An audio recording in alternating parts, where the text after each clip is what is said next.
अभी आप सुन रहे हैं भोजपुरिया दबंग म्यूजिक की शानदार प्रस्तुति।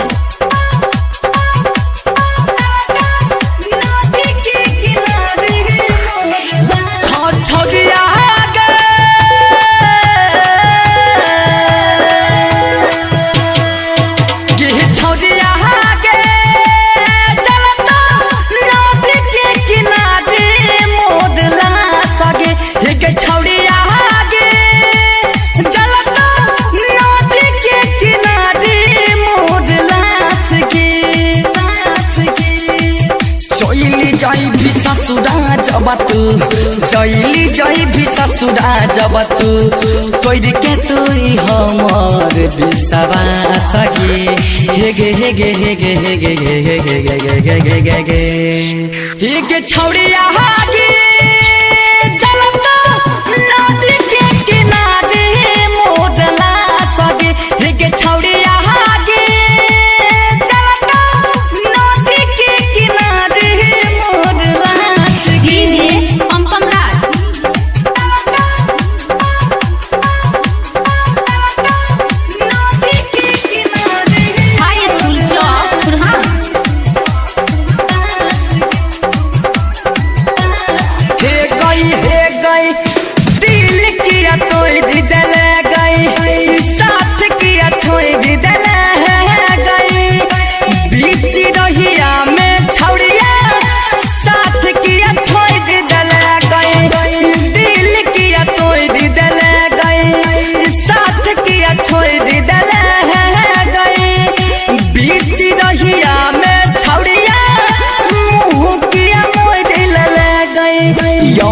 लोग जाके तोहर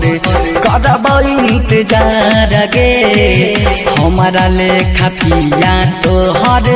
करतौ न प्यार गे करतौ न हे गई लोग जाके छाड़ी करब इंतजार गे हमारा लेखा पिया तोहर करतौ न प्यार गे हमारा लेखा पिया तोहर करतौ न प्यार गे धोखा किया डलही गे छावरी धोखा किया डलही गे छावरी तोड़ली हमारा तू गे विश्वास गे हे गे हे गे हे गे हे गे हे गे हे गे हे गे छौड़िया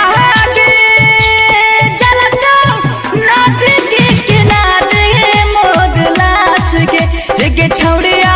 गे चलता नदी के किनारे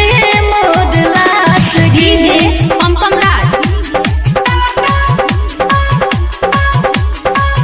नदी के किनारे हाई स्कूल चौक खुरहा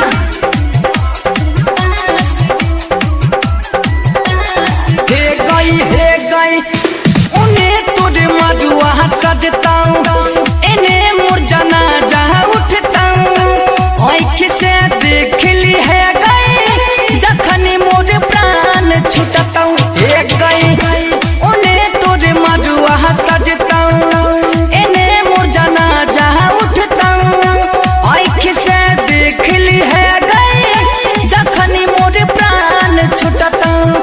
रणधीर राणा पम पम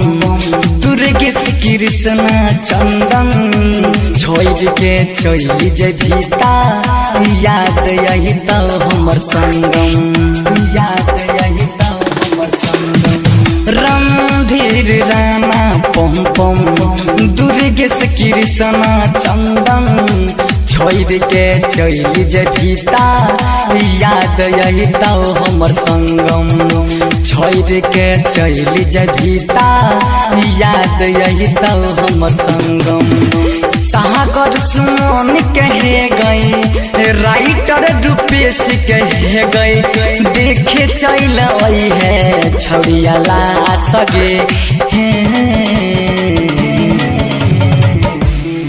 हे छौड़िया गे चलता नदी के किनारे मोडलास गे हे छौड़िया गे चलता नदी के किनारे मोडलास गे रिकॉर्डिंग स्टूडियो चकरमनिया।